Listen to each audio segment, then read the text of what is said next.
إنما المؤمنون الذين إذا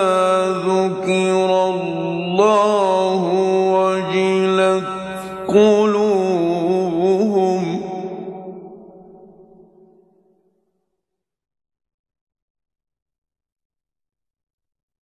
الذين إذا ذكر الله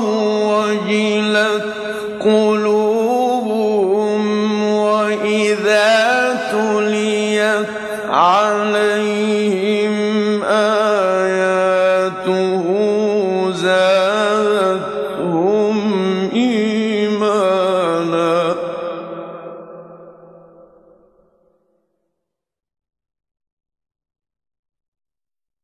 وإذا تليت عليهم آياته زادتهم إيمانا وعلى ربهم يتوكلون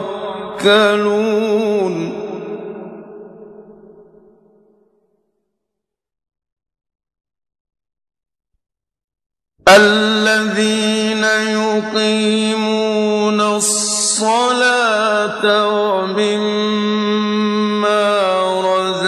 رزقناهم ينفقون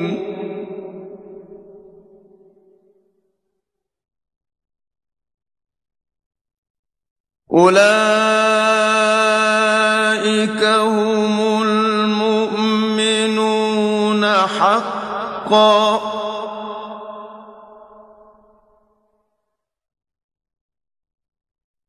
لهم درجات عند ربهم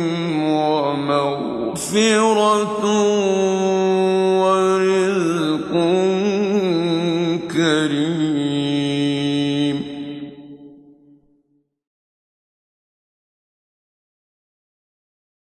हो तो अल्लाह और उसके रसूल के हुक्म पर चलो। मोमिन तो वो हैं कि जब अल्लाह का जिक्र किया जाता है तो उनके दिल डर जाते हैं और जब उन्हें उसकी आयतें पढ़कर सुनाई जाती हैं तो उनका ईमान और बढ़ जाता है और वो अपने परवरदिगार पर भरोसा रखते हैं और वो जो नमाज कायम करते हैं और जो माल हमने उनको दिया है उसमें से नेक कामों में खर्च करते हैं, यही सच्चे मोमिन हैं और इनके लिए इनके परवरदिगार के हां बड़े बड़े दर्जे हैं और बख्शिश और इज्जत की रोजी है। इन लोगों को